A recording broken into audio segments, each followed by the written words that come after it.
Jā, dažreiz, kad mēs arī ikdienā, protams, daudz runājam ar klientiem, skatāmies, kas notiek šajā tematā, ko runājam. Protams, tas izskatās apmēram no sērijas, kaut ko mēs darām nepareizi, bet to, ko vajag darīt pareizi, mēs nezinām, un mums kaut kā jājūtās par to vainīgiem. Un tā digitālā transformācija dažreiz man atgādina to anekdoti par pelēm un pūci. Zināt tādu? Peles skraida, viņi visi mežā viņus tur aiztiek, grib apēst un tā tālāk. Un viņi iet pie pūces kā pie gudrākā dzīvnieka mežā un saka, pūce, ko mums darīt? Visi mūs tur grib noķert, apēst, mēs nekādīgi nevaram aizsargāties. Un pūce saka, jums jākļūst par ežiem. Un peles tāds, tiešām, būs ādatas, neviens nevarēs mūs apēst. Un, forši, ja? Peles aizskrien projām, tādas laimīgas. Tas kā digitāla transformācija. Un tad viņi atskrien atpakaļ un saka, bet kā mums kļūt par tiem mežiem? Pūce saka, to es nezinu, es tikai stratēģiju izstrādāju. Un man liekas, ka ļoti daudz ir tās stratēģijas izstrādātas, bet praktiski, jā, ko tas nozīmē, bieži vien mums pat kauns paprasīt. Ja? Mēs jau dažas lietas pieņemam kā pašsaprotamas. Jums saka, vajag digitāli transformēties, un mēs nesakām, ko tieši to ar to domā, kas būtu loģiskais jautājums. Mēs sakām, jā, vainīgs, ka vēl neesmu. Un es gribu tieši par to parunāt. Un ja mēs paskatāmies par to, kas tad ir tā transformācija, ja? Tad Cambridge vārnīca saka, ka transformācija tas ir tas, ka mēs pārveidojamies. Tas nav tur drusku uzlaboties, bet ka mēs bijām vieni un esam pavisam citi. Jā, un mēs esam redzējuši ļoti daudz tādu transformāciju vēsturē, jā, tur, kā mēs pārveidojamies, jā, vai organizācijas līmenī, vai pat cilvēku līmenī. Un, ja mēs skatāmies uz IT transformāciju, tad slavenākais raksts ir, kur es ieliku arī QR kodiņu, tas ir Andersena Horvica raksts, man liekas, 2000, kurā tur 8. 7. Kāpēc programmatūra apēd pasauli, ja, kur viņš no tā raksta patiesībā sākās viss šis stāsts par digitālo transformāciju. Jo digitālā transformācija, iespējams tāpat kā ekonomisti skaidro inovācijas, viņi saka, inovācijas nav mērķis. Ja mēs skatāmies ekonomiski, inovācija nav, tas nav fenomens, kas ir mērķis, kuru vajadzētu sasniegt, mums vajadzētu radīt inovācijas, mēs dzirdam, ja, publiskajā telpā. Inovācijas ir rezultāts tam, ka mēs kaut ko darām pareizi. Mēs darām kaut ko pareizi un rodas inovācijas. Līdzīgi es teiktu, ka ir ar digitālo transformāciju, ka mēs darām kaut ko pareizi un notiek transformācija. Tas nav kaut kas, ko mums vajag sasniegt. Ja? Un, ko tas īsti nozīmē? Ja mēs skatāmies uz IT vidi, uz IT sistēmām, tad tā vēsture mūsu nesenā, ja, mēs viņai varam diezgan labi izsekot līdzi, un tas mums dod tādu pārskatu. Ja. Mēs sākumā tur līdz 2005. Gadam mums vajadzēja kādu procesu nodrošināt. Ja. Vai tas ir tur muitas process, vai tas ir izglītības process, dažādus procesus mums vajadzēja nodrošināt, un mēs tam radījām sistēmu. Ja. Jo tā bija vieglāk strādāt, jo nevarēja vienkārši ar e-pastu. Es nerunāju par kladītēm, bet nestrukturētā veidā sūtīt e-pastus, tur kaut kādus dokumentus. Tas nebija. Vajadzēja radīt sistēmu, ja, kur ir kaut kāda datubāze centralizēta. Pēc tam sāka saprast, ka to vajag kaut kā savienot, to visu kopā integrēt, un radās tāds darba plūsmu pieeja, biznesa procesi. Ja valsts sektorā man vienmēr labo saka, ka nav biznesa procesi, ir darbības procesi. Ja? Bet es domāju, visi saprot, ja? Tie ir biznesa procesi. Un tagad mēs sākam runāt jau pēc Covida, jo Covids drusku mūs tur salauza attiecībā uz veidu, kā mēs strādājam un sadarbojamies. Un dažas barjeras tika, es teiktu, ka patiesībā Covids arī daļu digitālās transformācijas veica, ja? Mēs tikai varbūt nepamanījām. Un tagad mēs domājam, kā iestrādāt zināšanas algoritmos un mērogot. Tas nozīmē, iedomājieties, jums strādā kolēģi, viņu galvās ir kaut kādas zināšanas, jums ir parasti kolēģis, pie kura visi iet, lai uzzinātu, kā vajag tālāk rīkoties. Ja? Un iedomājieties, tās zināšanas izņemt ārā, ielikt algoritmā un padarīt visiem pieejamas. Ja? Sapnis, vai ne? Un ja patiesībā mēs varētu nolikt vienādību zīmi AI, mākslīgais intelekts. Patiesībā tas, ko mēs sagaidām no mākslīgā intelekta, ir tieši šis, ja mēs noformulējam. Ja? Tikai mēs saprotam, ka mākslīgais intelekts to izdarīt nevarēs. Ja? Nevar mākslīgais intelekts pieslēgties pie kolēģu galvām, saprast, ko vajag paņemt, paņemt un vēl noformēt. Ja? Tas nav iespējams. Tāpēc arī šajā jomā kaut kas nestrādā. Bet paskatoties vēl uz to transformāciju, ko tas nozīmē, un kas patiesībā šo transformāciju virza. Ja? Jo daudzas jomas, kur transformācija ir notikusi un notiek visu laiku. Ja? Arī industriālo revolūciju mēs paskatāmies, ja? Tad transformācija notika diezgan viegli un tā lēzeni, ja? Jo tāpēc, ka bija loģisks pamatojums, ka vajadzēja palielināt produktivitāti, ražīgumu, ja? Un ievieca mehanizētus veidus, kas to izdarīja. Bet paskatīsimies netriviālu, varbūt piemēru. Piemēram, transformācija tēlotāju mākslā. Ja? Es absolūti droši, ka jūs orientējaties tēmā, ja? Tur pieliku dažas bildītes. Ja? Giotto, viens no pirmajiem tādiem pazīstamiem māksliniekiem, ja, pre-renesanses. Un, ja es jums pajautātu, vai jūs zinat varat nosaukt kādu mākslinieku pirms Giotto? Diez vai. Ja. Pirmkārt, toreiz nebija māksliniekam nozīmes, bija pilnīgi vienalga, kas taisa to darbu. Ja. Otrkārt, neviens neparakstīja pirms Giotto vēl darbus. Ja, mums grūti nosaukt, un interesanti ir tas, ka pirms Giotto darba vērtība bija atkarīga nevis no tā, kurš mākslinieks viņu glazno, bet kādi materiāli tiek izmantoti. Jo vairāk zelta, ja, jo dārgāks šis mākslas darbs. Un tas, kas mums jāpievērš šeit uzmanībā, jūs redzat, ka ir tās perspektīva, respektīvi tās līnijas, kur un tā ģeometrija, mēs redzam, ka tā izskatās kā skolnieks zīmējis. Ja? Tāpēc tās līnijas kaut kā ne tur aiziet, kaut kā neizskatās dabīgi, vai ne? Tur kaut kā šķīvi viss tā. Un tas ir tāpēc, ka uz to brīdi, kad Giotto glazno, vēl nav atklāta lineārā perspektīva. Ja, lineāro perspektīvu atklāja 150 gadus vēlāk, un te ir viens no pirmajiem darbiem, pirmais mākslinieks, kas izmanto lineāro perspektīvu Masaccio, un pēkšņi visa arhitektūra, visa 3D telpa nostājas vietā. Ja, pēkšņi ļoti realistisks zīmējums. Un no kurienes tas radās? Kā jūs domājat? Tur Masaccio sēdēja, viņš teica, Giotto, tur viņam neiet līnijas, vai es kaut kā līnijas saliekšu. Ja? Tur viņš sēž un domā, lai būtu foršāk. Ja?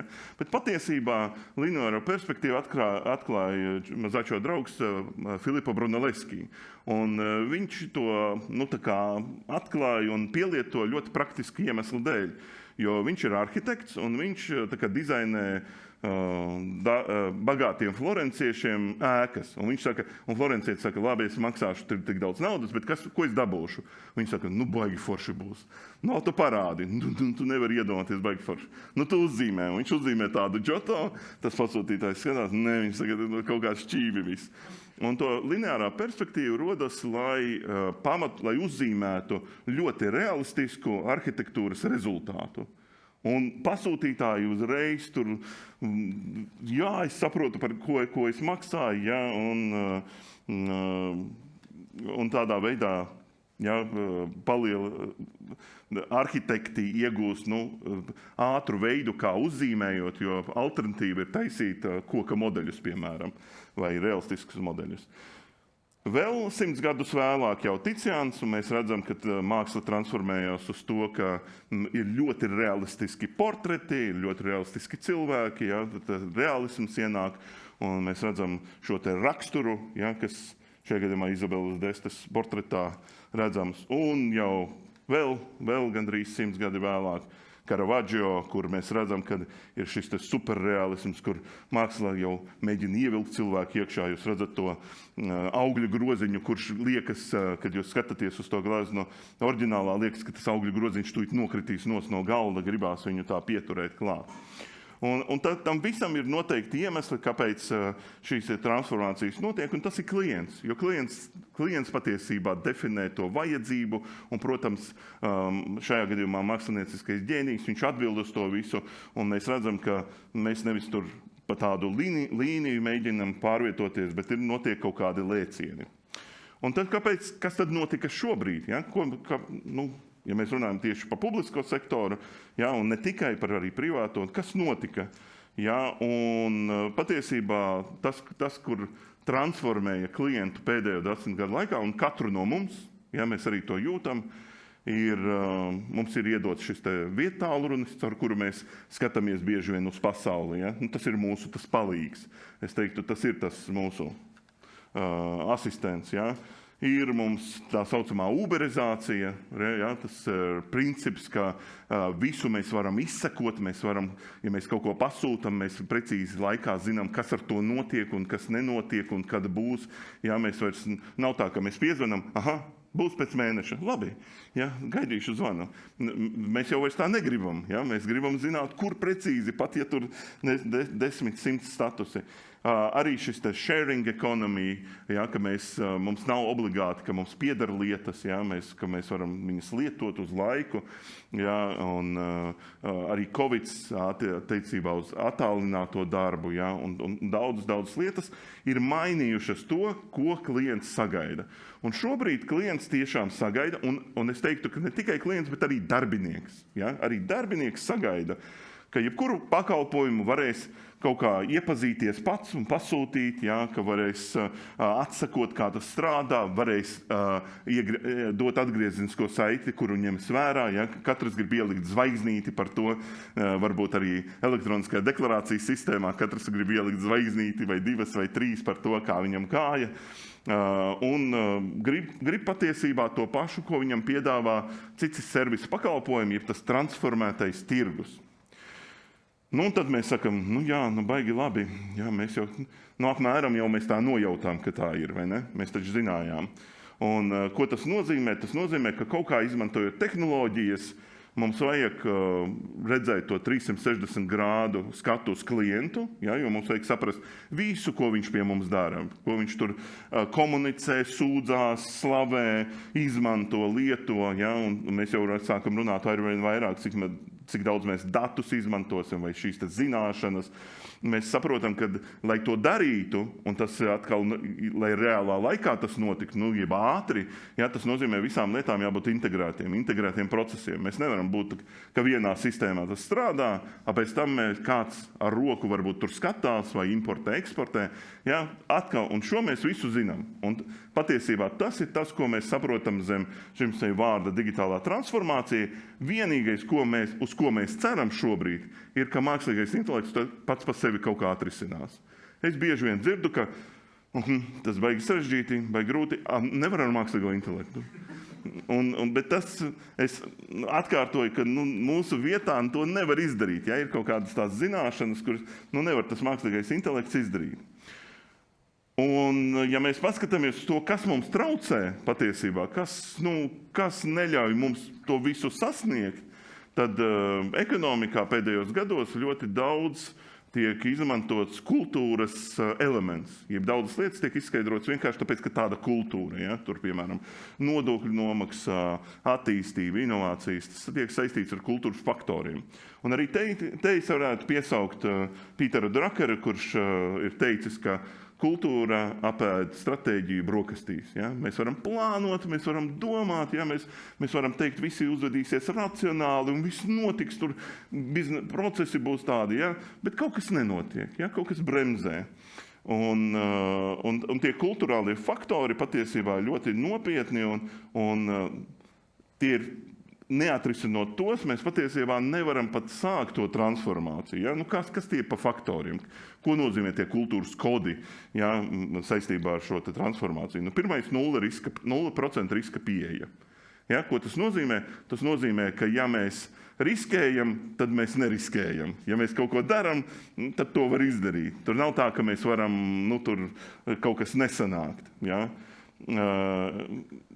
Nav, tur kļūdiņa atvainojos, ja? Nav iespējas eksperimentēt. Eksperimentēt arī nav slikti, nav labi. Ja? Tā nav daļa no kultūras, jo eksperiments nozīmē to, ka var nesanākt. Kāpēc darīt kaut ko, kas nesanāk, vai ne? Jo nesanāk nav vienkārši riskēt un vienkārši darīt lietas, kas var nesanākt, tas nav pareizi, tas nav normāli. Ja? Var darīt, riskēt, cerot kaut ko iegūt, ja, papildus, tas ir normāli, tas ir attaisnoti. Bet vienkārši, tā teikt, mest pankūkas pret sienu un cerēt, ka kāda pielips, tas nemaz nav ļoti laba prakse. Ja? Un nespējot pamatot, varbūt, kāpēc riskēt, arī mēs neriskējam.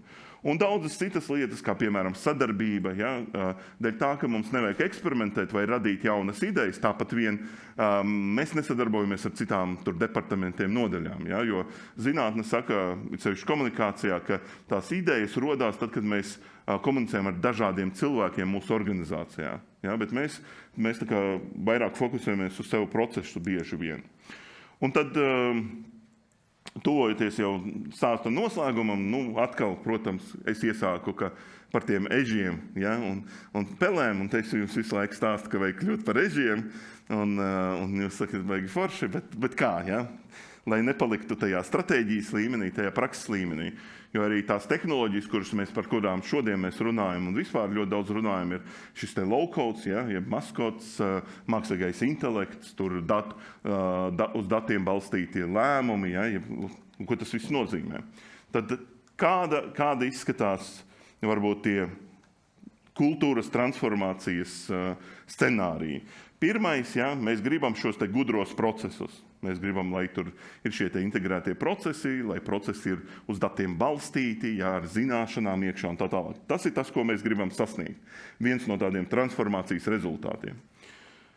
Ko darīt, lai to sasniegtu? Patiesībā jums saka, mums vajag to, vienkārši ejam un daram. Ja? Bet ja mēs paskatāmies no kultūras viedokļa, tad to var sasniegt tikai, ja mēs eksperimentējam, ja mēs skatāmies analizējam šos te biznesa keisus, jeb ieguvumu, ja, analizējam, kas ir ieguvums, kas nē. Un ja tas notiek tikai tad, ja biznesa strādā kopā ar IT. Ja, ka nav tā, ka ir siena, kur biznesa izstrādā prasības, met pāri sienai, IT kaut ko izstrādā un met atpakaļ. Ja. Un šīs ir tādas nopietnas lietas, ja, jo, ja jums pateiks eksperimentēšana, biznesa case un biznesa plus IT, jums teiks, mēs to darām, ejam uz priekšu, vai arī būs un ejam uz priekšu. Bet kā to panākt? Caur kādām darbībām? Un patiesībā, ja jūs viešat iekšā low-code, mēģināt low-code. Es neteiktu, ka izmantojat low-code tehnoloģijas, kā piemēram Microsoft Power Platforma, vai šodien mēs runāsim par Oracle Apex. Ja? Tad viešot iekšā, mēģinot, eksperimentējot ar šo te low-code, patiesībā jūs būsiet spiesti eksperimentēt, jūs būsiet spiesti darīt tās lietas, jo viņu nevar viest savādāk. Viņu nevar ieviest. Ar low-code tu sāc darboties, tu saproti, ka tas nav tāds kā parasta izstrāde. Tev vajag paeksperimentēt, tev vajag kaut ko uztaisīt, izmest miskastē, tev vajag iesaistīt cilvēkus, tev vajag diskutēt un tā tālāk. Un tad low-codes nav mērķis, bet patiesībā low-codes ir veids, kā ieviest šo te eksperimentēšanas kultūru. Ja jūs sāksiet praktizēt low-code, patiesībā jūs būsiet spiesti eksperimentēt, jo tur savādāk nevar vienkārši.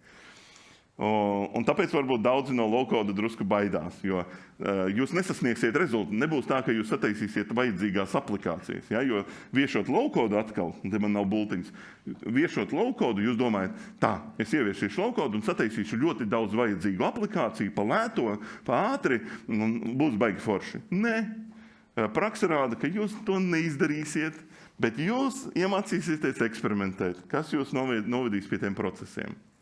Ja? Cik netriviāli sanāk par ežiem kļūt. Ja? Otrais, efektīvi organizācijas kopiloti. Kopiloti tas nozīmē, tas mākslīgais intelekts, kā viņš šobrīd definē, sevišķi Microsoft, viņš saka, jums jārada kopiloti, tas ir palīgi jūsu darbiniekiem, kolēģiem, ja? Kas tur saka priekšā, tur palīdz un tā tālāk. Un tur loģika ir kāda, ņemam mākslīgo intelektu un ir kopilots. Pa vidu kaut kas nezināms. Lai to kopilotu patiesībā radītu, ir jāsaprot, kā algoritmizēt zināšanas. Tīri jāiemācās. Un tas ir netriviāli. Tas ir tas, ko es teicu, kad ejam no kolēģiem, vācam no galvām, pētam procesu, skatāmies, kas tur notiek, mēģinam. Tas ir ļoti sarežģīts, darbietilpīgs un neērts process. Tur nav nekā jautra. Tur ir tikai sviedri un asaras. Ja? Un nesanāk. Ja? Un tas ir grūts process.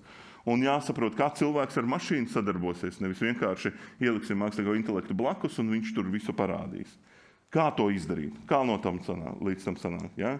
Un tur ir sāciet viest mākslīgo intelektu, Un jūs iemācīsieties to darīt, bet jūs vēl nedabūsiet tos kopilotus. Un tam jābūt gatavam. Ja, jo šobrīd daudzas organizācijas tam nav gatavi. Viņi saka, tās kreisās puses, vai nē, tas ir grūti. Mēs no pelēm uzreiz par ežiem kļūstam.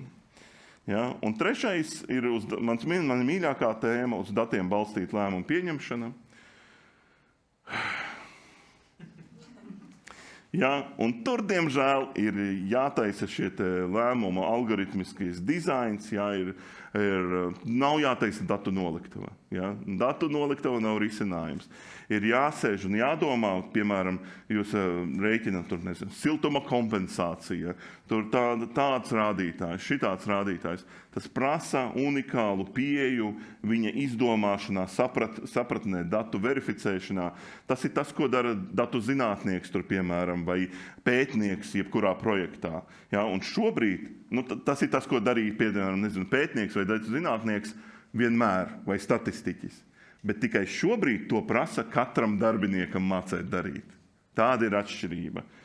Un, lai to izdarītu, mums ir jāievieš šie dažādi advanced analytics pieejas, kas mums atkal caur ļoti grūtu pieeju šo lēmumu algoritmizācijas dizainā novedīs pie tiem uz datiem balstītiem lēmumiem. Līdz ar to, lai vienā brīdī, tas vidējais nav mērķis. Vienā brīdī pareizās lietas darot, jūs sapratīsiet, ka jūs jau esat to sasnieguši. Jūs teiksiet, mēs jau esam uz datiem balstīta organizācija. Ja? Kā tas notika? Un jūs sapratīsiet, ka jums ir vienkārši daudz cilvēku, kas spēja sarežģītas lietas iekļaut aprēķina algoritmos un sareiķināt tos rādītājus, mācēja pamatot, kāpēc tādi, mācēja, kāpēc ņemt šos datus, mācēja no netīriem datiem. Ja? Un tā ir šī brīža Latvijas tur lielākā problēma, ka ir ļoti daudz datu, bet viņi ir netīri pa lielam. Un kā no netīriem datiem dabūt to rādītāju un pamatojot, iztīrot to pa vidu kaut kādā veidā. Un tad mans pēdējais slaidiņš ir par eksperimentēšanu. Ja? Un šeit ir tāds grafiks no kompānija Indeks, kas izmanto eksperimentēšanu, Standard & Poor's, un tie, kas ne, mēs redzam, ka kompānijas, kas izmanto eksperimentēšanas pieeju, sasniedz labākus rezultātus, un es iesaku šīs divas grāmatas, ja jūs gribat tā iegūt savu, ja, arī eksperimentēšana noteikti ir vārds tāds, kur jūs esat daudz reizes dzirdējuši, bet nav skaidrs līdz galam, kas tas varbūt ir, un tad šajās grāmatās tas tiek ļoti labi izstāstīts un pasniegts.